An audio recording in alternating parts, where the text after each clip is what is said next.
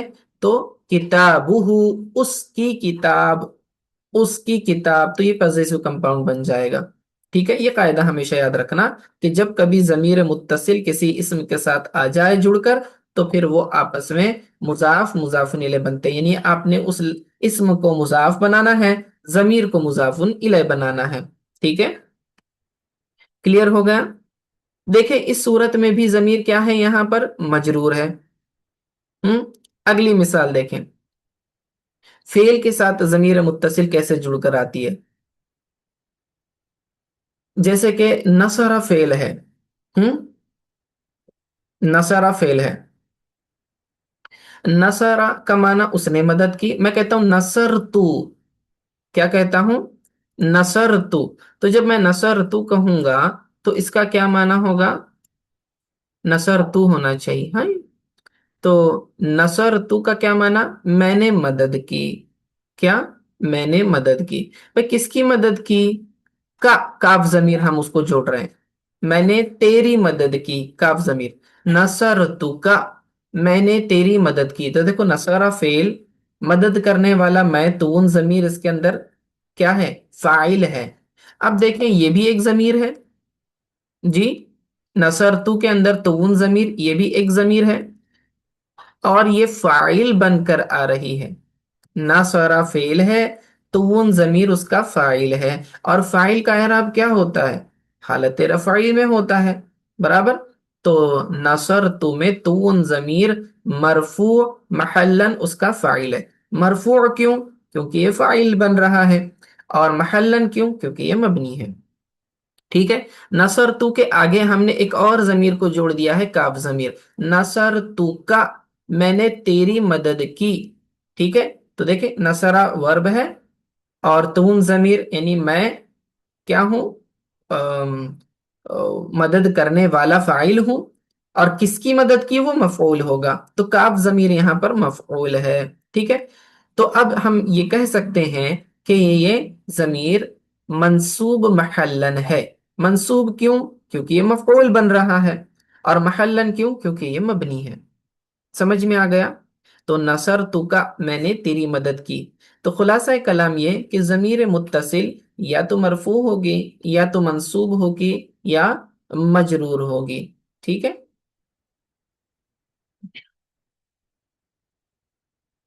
اب دیکھیے غائب کے ضمیر کے قاعدے کو سمجھنے کی کوشش کیجیے۔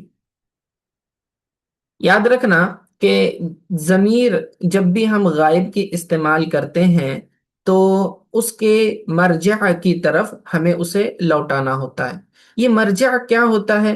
سینٹنس میں وہ ناؤن جس کی طرف ضمیر لوٹتی ہے اس کو مرجع کہتے ہیں، ٹھیک ہے؟ ضمیر ہمیشہ اپنے مرجع کے مطابق ہوتی ہے، یاد رکھنا، ٹھیک ہے؟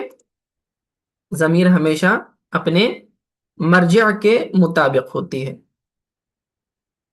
اب دیکھیے یہاں اس مثال کے اندر دیکھیے، مرجع دوبارہ سمجھا دیتا ہوں کہ ضمیر غائب، غائب کی جو ضمیر ہوتی ہے، اٹیچ پروناؤن، غائب کی جو ضمیر ہوتی ہے، جب بھی آپ سینٹنس میں استعمال کرنا چاہیں تو ضروری یہ ہے کہ اس کا مرجع مقدم ہو، یعنی پہلے اس کا مرجع گزر چکا ہو۔ اگر اس کا مرجع پہلے نہیں گزرا ہے تو پھر اس ضمیر کو استعمال کرنا یہ قاعدے کے خلاف ہے، اس کو ہم کہتے ہیں اضمار قبل الذکر، یعنی ضمیر کو لے آنا بغیر اس کے مرجع کے، تو اسے ہم کہتے ہیں اضمار قبل الذکر، مرجع سے پہلے ضمیر کو لے آنا، اور یہ درست نہیں ہے۔ تو ضمیر کا مرجع ہمیشہ مقدم ہونا چاہیے، یعنی پہلے آنا چاہیے۔ اب یہ مقدم ہونا کئی صورتوں میں ہو سکتا، لفظاً ہو سکتا، معنن بھی ہو سکتا، حکمن بھی ہو سکتا ہے۔ لفظاً مطلب، لفظاً یہ کہ اس کا مرجع لفظوں کے اندر جملے میں پریزنٹ ہو، موجود ہو۔ جیسے اس مثال کی طرف دیکھیں، جاء زید وَأَكْرَمْتُهُ، فَأَكْرَمْتُهُ بھی کہہ سکتے ہیں، ٹھیک ہے۔ جاء زید، زید آیا، فَأَكْرَمْتُهُ، اور میں نے اس کا اکرام کیا، ٹھیک ہے، میں نے اس کا اکرام کیا۔ اکرم فعل، اکرمتو تون ضمیر اس کے اندر کیا ہے؟ یہ فاعل ہے۔ اکرمتو، میں نے اکرام کیا، ٹھیک ہے۔ اب یہ ہو ضمیر ہے، یہ مفعول بھی بن رہی ہے۔ کس کا اکرام کیا؟ اس کا اکرام کیا۔ تو صرف اس لفظ کا ترجمہ دیکھیں، اکرمتو، میں نے اس کا اکرام کیا، ٹھیک ہے، میں نے اس کا اکرام کیا۔ سوال یہ ہے، یہ اس کا جو میں نے ضمیر کہی، اس سے کون مراد ہے؟ میں نے اس کا اکرام کیا، بھئی کس کا اکرام کیا؟ تو اب اس ضمیر کو مرجع کی طرف لوٹانا ضروری ہے۔ تو اس کا مرجع کون ہے؟ یہ ہو سے کون مراد ہے؟ تو ہم کہتے ہیں یہ ہو سے کوئی اور نہیں بلکہ زید مراد ہے، جو جملوں میں پہلے گزر چکا ہے، ٹھیک ہے۔ تو یہ زید اس کا مرجع ہے۔ کلیئر ہو گیا؟ تو اب چونکہ لفظوں میں جملے کے اندر زید اس کا مرجع موجود ہے، اسی لیے ہم کہیں گے کہ یہ لفظاً مقدم ہے۔ اس ضمیر کا مرجع لفظاً مقدم ہے کیونکہ لفظوں میں آ گیا۔ یہ کس کی مثال ہو گئی؟ مذکر کی۔ ٹھیک مؤنث کی مثال دیکھ لیتے ہیں، جاءت فاطمۃ و اکرمتها، جاءت آئی، فاطمۃ فاطمہ، و اکرمتها، اور میں نے اس کا اکرام کیا۔ دیکھیں، اکرم فعل، اکرمت میں نے اکرام کیا، بھئی کس کا اکرام کیا؟ اکرمتها، میں نے اس کا اکرام کیا۔ یہ اب اس کا سے کون مراد ہے؟ یہ ہا ضمیر سے کون مراد ہے؟ ہا ضمیر مؤنث کی ہمیں نظر آ رہی ہے۔ تو اب پیچھے ایک ایسا لفظ گزرنا چاہیے جو اس کا مرجع بن سکے، کیونکہ ضمیر اور مرجع میں ہمیشہ مطابقت ہوتی ہے، ٹھیک ہے، عدد کے اعتبار سے اور جو ہے جینڈر کے اعتبار سے، مذکر مؤنث کے اعتبار سے۔ تو ہر اعتبار سے ضمیر کیا ہوتی ہے؟ اپنے مرجع کے مطابق ہوتی ہے۔ تو ہاں ضمیر چونکہ مؤنث کی ہے، تو مؤنث والا مرجع ہم نے پیچھے تلاش کرنا ہے۔ تو یہ کون ہے؟ تو یہ فاطمہ ہے، ٹھیک ہے۔ تو یہ ضمیر ہا ضمیر فاطمہ کی طرف لوٹے گی۔ تو دیکھیں جملہ دوبارہ، جاءت فاطمۃ، فاطمہ آئی، وہ اکرمتها، اور میں نے اس کا اکرام کیا۔ تو یہ ہا ضمیر سے فاطمہ مراد ہے۔ کلیئر ہو گیا؟ تو اکرما فعل، تون ضمیر مرفوع محلن اس کا فاعل، اور یہ ہا ضمیر منصوب محلن اس کا فاعل، مفعول، ٹھیک ہے، جو یہ ضمیر فاطمہ کو لوٹے گی۔ تو تون فاعل ہونے کی وجہ سے مرفوع کہلائے گا، اور ہا ضمیر، جی ہا ضمیر منصوب ہے، کیوں؟ مفعول بھی بننے کی وجہ سے۔ آگے دیکھتے ہیں، ٹھیک ہے۔ اب جیسے کہ میں نے یہ کہا کہ ضمیر سے پہلے اس کا مرجع لانا ضروری ہے، اور یہ مقدم کرنا کبھی لفظوں کے اعتبار سے ہوگا، تو میں نے یہاں بتلا دیا لفظاً ہوگا، کبھی یہ حکمن ہوگا، تقدیرن ہوگا، بعض اوقات یہ معنن ہوگا، ٹھیک ہے۔ دیکھیے، ضمیر ہمیشہ پہلے گزرنے والے اسم کی طرف لوٹتی ہے، اور پہلے گزرنے والا اسم مرجع کہلاتا ہے، ٹھیک ہے۔ اب تقدیرن کیسے ہوگا اور لفظاً کیسا ہوگا؟ تقدیرن کا معنی یہ کہ لفظوں میں تو وہاں نہ ہو، لیکن ہم ازیوم کر لیتے ہیں، ٹھیک ہے، وہاں پر ازیوم کر لیتے ہیں، کیونکہ یہ انڈرسٹوڈ ہوتا ہے جب مرجع لفظوں میں موجود نہ ہو، بلکہ ذہن میں پہلے سے فرض کر لیا جائے، ازیوم کر لیا جائے، تو ہم کہتے ہیں کہ یہ تقدیرن مقدم ہے، ٹھیک ہے۔ اب دیکھیں، آگے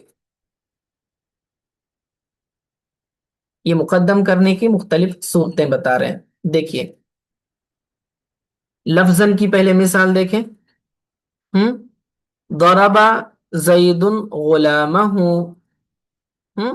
ضربا مارا زید زید نے غلامہ اپنے غلام کو، تو زید نے اپنے غلام کو مارا۔ اب ضربہ فعل ہے، زیدن مرفوع لفظاً اس کا فاعل ہے، آگے غلامہ کے اندر ایک ضمیر آ رہی ہے، اس کی ترکیب کریں گے۔ سب سے پہلے غلام یہ کیا ہے؟ ایک اسم ہے، اس کے ساتھ ضمیر آ رہی ہے، اور جب کبھی کسی اسم کے ساتھ ضمیر آ جائے جڑ کر تو ہم دونوں کو کیا بنا دیتے ہیں؟ مضاف مضاف الیہ مرکب اضافی بنا دیتے ہیں، تو یہ لفظ غلام مضاف ہوگا اور یہ ہا ضمیر مضاف الیہ ہوگی، ٹھیک ہے؟ تو ترکیب کرتے ہیں، ضربہ فعل، زیدن مرفوع لفظاً اس کا فاعل، غلام منصوب لفظاً مضاف۔ منصوب کیوں؟ کیونکہ یہ فاعل مفعول بن رہا ہے، کیونکہ زید نے مارا ہے نا اس کو، تو جس نے مار کھایا وہ مفعول بنے گا، تو یہ مفعول بن رہا ہے اور مفعول منصوب ہوتا ہے، اس لیے غلام، دیکھیں میم پر اس کے زبر ہے تو غلامہ، غلامہ نہیں، میم پر پیش نہیں پڑنا، غلامہ، تو یہ منصوب لفظاً مضاف، منصوب کیوں؟ کیونکہ یہ مفعول بننے والا ہے، ٹھیک ہے؟ لفظاً کیوں؟ کیونکہ اس کا نصب ہم تلفظ کر پا رہے ہیں، غلامہ، دیکھیں غلامہ میم کے اوپر زبر تلفظ کر پا رہے ہیں، اس کے نصب کو ہم تلفظ کر پا رہے ہیں، تو اسی لیے لفظاً، تو مرفوع منصوب لفظاً۔ اور یہ کیا بن رہا ہے؟ اس کو ابھی فوراً مفعول نہ بنائیں، اس کو ابھی مضاف بنائیں، کیونکہ آگے ضمیر جڑ کر آ رہی ہے، ٹھیک ہے؟ یہ مضاف، اس کے بعد ہا ضمیر، فوراً آپ نے اس کا اعراب بدلانا ہے، کیونکہ یہ مضاف الیہ ہے تو کیا کہیں گے؟ مجرور محلن مضاف الیہ۔ مجرور کیوں؟ کیونکہ یہ مضاف الیہ بن رہا ہے۔ محلن کیوں؟ کیونکہ یہ ضمیر ہے، ٹھیک ہے؟ اور اس کے اوپر اعراب ظاہر نہیں ہوتا، تو یہ مقام کے اعتبار سے مجرور ہے، تو مجرور محلن مضاف الیہ، تو مضاف اپنے مضاف الیہ سے مل کر یہ مفعول بھی ہوا، کس کے لیے؟ ضربہ فعل کے لیے، فعل اپنے فاعل اور مفعول بھی سے مل کر جملہ فعلیہ خبریہ ہوا۔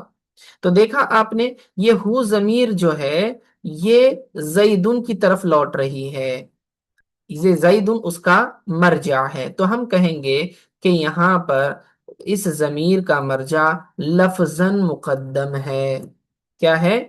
لفظاً مقدم ہے۔ دوسری مثال دیکھیں، اگر ہم حکمن کہیں، ٹھیک ہے؟ حکمن کیسے ہوگا؟ دیکھو اسی ترتیب کو تھوڑا پلٹ دیتے ہیں، ضرب غلامہ زیدن، یہ ضرب فعل ہے اور یہ غلامہ یہ مضاف مضاف الیہ مل کر یہ مفعول بھی مقدم ہے، ہم نے کیا کر دیا؟ مفعول کو پہلے لے کر آ گئے، زیدن جو اس کا فاعل ہے اس کو بعد میں لکھا ہے، ٹھیک ہے؟ اب سوال یہاں یہ اٹھتا ہے کہ لازمی سی بات ہے کہ ضمیر کا مرجع کیا ہونا چاہیے؟ مقدم ہونا چاہیے۔ اب یہاں ہو کیا رہا ہے؟ دیکھیے غلامہ میں ہا ضمیر آ گئی ہے، ہا ضمیر اپنے سے پہلے والے مرجع کی طرف لوٹے گی، تو یہاں کہاں مرجع ہے؟ جی آپ کو کہیں مرجع نظر آ رہا ہے؟ ٹھیک ہے، تو اس کا مرجع کون ہے؟ اس کا مرجع تو زید ہے، اور زید تو اس کے بعد آ رہا ہے، تو یہ بظاہر تو ایسے لگ رہا ہے کہ یہ اضمار قبل ذکر ہے، ٹھیک ہے؟ لیکن یہاں پر ہم کہیں گے، ہم اس کو حکمن جو ہے مقدم مانتے ہیں، زید کو حکمن ہم مقدم مان رہے ہیں۔ بھئی آپ کیوں ایسا ازیوم کر رہے ہیں؟ وجہ یہ ہے کہ جملے کے اندر درجہ بندی ہوتی ہے، رینکنگ سسٹم ہوتا ہے، فعل کے بعد فاعل آتا ہے اور فاعل کے بعد مفعول آتا ہے، تو فاعل جو ہے پہلے رینک 1 پر آئے گا اور مفعول اس کے بعد آئے گا، ٹھیک ہے؟ درجے کے اعتبار سے رینک زید کا کیا ہے؟ پہلا ہے، اور اس کے غلام کا رینک کیا ہے؟ سیکنڈ ہے، تو ہم کہہ سکتے ہیں کہ حکمن زید مقدم ہے، حکم کے اعتبار سے زید کیا ہے؟ مقدم ہے، تو یہ اس طرح مقدم کرنا بھی جائز، ٹھیک ہے۔ اور کبھی تقدیرن ہوتا ہے، تقدیرن یعنی ازیوم کر لینا پڑتا ہے کہ یہ اس کا مرجع مقدم ہے، ٹھیک ہے، ازیوم کر لینا پڑتا ہے۔ اور ازیوم کیوں کرتے ہیں؟ وجہ یہ ہوتا ہے کہ وہاں اس جملے کا جو کنٹیکسٹ ہوتا ہے، ٹھیک ہے، وہ جو کنٹیکسٹ ہوتا ہے، وہ کنٹیکسٹ ہمیں بتا رہا ہوتا ہے کہ یہاں پر اس کا مرجع گزر چکا ہے۔ جیسے کہ اس آیت میں دیکھیے، اِنَّا أَنزَلْنَاهُ فِي لَيْلَةِ الْقَدْرِ، بے شک ہم نے اسے نازل کیا، یہاں ضمیر کی طرف توجہ رکھنا، بے شک ہم نے اسے نازل کیا لیلۃ القدر میں، شب قدر کی رات میں ہم نے اسے نازل کیا۔ اب سوال، یہ ہو سے کون مراد ہے؟ یہ ضمیر کس کی طرف لوٹ رہی ہے؟ اس سے پہلے تو کسی کا ذکر نہیں ہے، سورہ شروع کہاں سے ہو رہا ہے؟ اِنَّا أَنزَلْنَاهُ فِي لَيْلَةِ الْقَدْرِ سے شروع ہو رہا ہے، بھئی اس سے پہلے تو اس کا مرجع گزرا ہی نہیں، جب اس کا مرجع گزرا نہیں تھا تو یہ ضمیر کیسے استعمال کی؟ تو ہم کہیں گے کہ اس کا مرجع جو ہے تقدیراً گزر چکا ہے، تقدیراً یعنی کہ ہم نے فرض کر لیا کہ اس کا مرجع گزر چکا۔ کیوں فرض کر لیا؟ کیونکہ بات ہو رہی ہے کلام الہی کی، اور چونکہ ہم قرآن پڑھ رہے ہیں، جی ہم یہ کہ کوئی اور کتاب نہیں پڑھ رہے، ہم خود قرآن پڑھ رہے ہیں، تو یہ ضمیر بتلا رہی ہے کہ یہ قرآن کو راجع ہے۔ اِنَّا أَنزَلْنَاهُ، بے شک ہم نے اسے نازل کیا، یعنی کہ اس قرآن کو نازل کیا ہے لیلۃ القدر میں۔ تو یہاں پر ہم نے ازیوم کر لیا کہ اس کا مرجع جو ہے تقدیراً گزر چکا ہے۔ کلیئر ہو گیا؟ جی، تو خلاصہ کلام یہ کہ ان تمام صورتوں میں ہم نے یہ دیکھا کہ غائب کی ضمیر کا مرجع ہمیشہ مقدم ہونا چاہیے، چاہے لفظوں کے اعتبار سے ہو یا حکم کے اعتبار سے ہو یا تقدیراً یعنی فرض کر لینے کے اعتبار سے، ٹھیک ہے جی۔ اور مزید مثالیں دیکھیے اس کی، یہاں پر حکمن کی مثال، معنن کی مثال دونوں دی ہے۔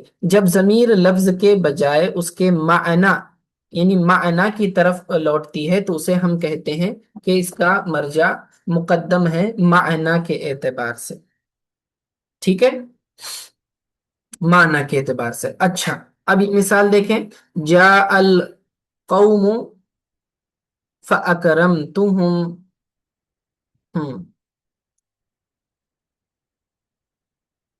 جاء القوم، میرے پاس قوم آئی، میرے پاس قوم آئی، فَأَكْرَمْتُهُمْ، تو میں نے ان سب کا اکرام کیا، ٹھیک ہے، میں نے ان سب کا اکرام کیا۔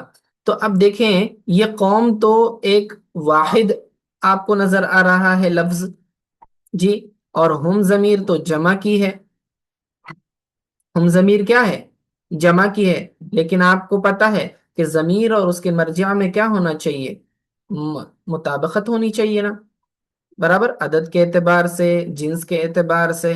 تو اب یہ ہم ضمیر کہاں لوٹے گی؟ ہم کہہ رہے ہیں کہ اس کا مرجع قوم ہے، اس کا مرجع کون ہے؟ قوم ہے۔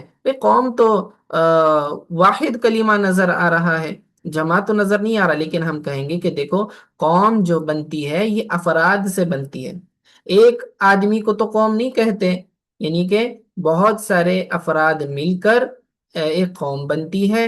تو یہ ہم ضمیر جو ہے ان تمام افراد کی طرف لوٹ رہی ہے، تو معنی کی طرف لوٹ رہی ہے، سمجھ رہے ہیں آپ؟ لفظ کی طرف نہیں لوٹ رہی ضمیر۔ اگر لفظ کے اعتبار سے اگر آپ لوٹائیں گے تو یہ غلط ہو جائے گا، کیونکہ القوم مفرد ہے اور ہم ضمیر جمع کی ہے، اور جمع کی ضمیر مفرد کی طرف آپ کیسے لوٹا رہے ہیں؟ تو آپ کو کرنا یہ چاہیے کہ آپ اگر القوم کے معنی کی طرف دیکھیں تو پتہ یہ چل رہا ہے کہ قوم تو افراد پر مشتمل ہوتی ہے، تو ہم ضمیر جو ہے ان تمام افراد کی طرف لوٹے گی۔ تو دیکھیں اس لفظ کی طرف نہیں بلکہ اس کے معنی کی طرف لوٹ رہی ہے۔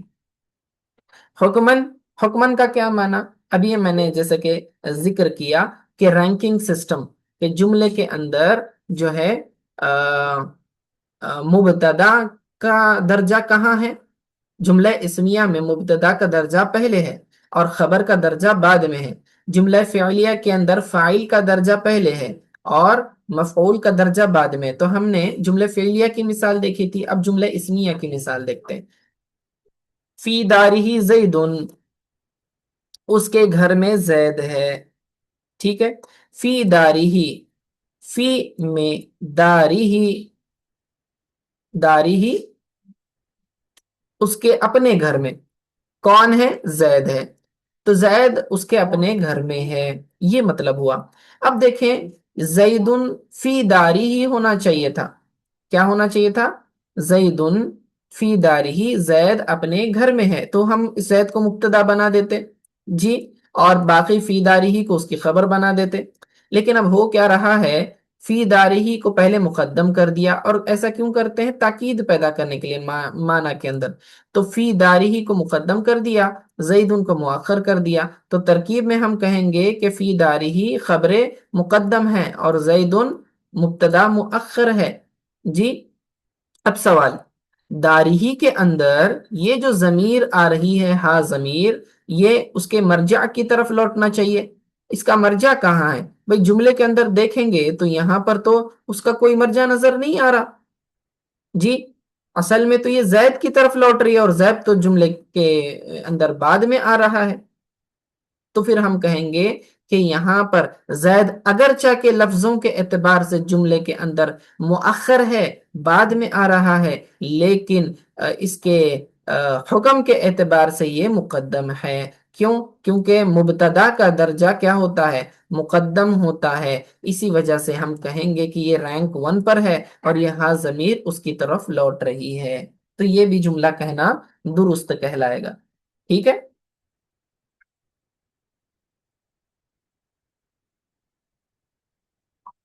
کلیئر ہو گیا؟ تو یہاں تک ہم نے کیا دیکھا کہ ضمیریں دو طرح کی ہوتی ہیں، ضمیر متصل اور منفصل. متصل جڑ کر آتی ہے، منفصل جو ہے جڑ کر نہیں آتی، اسے آپ سیپریٹلی استعمال کر سکتے ہیں.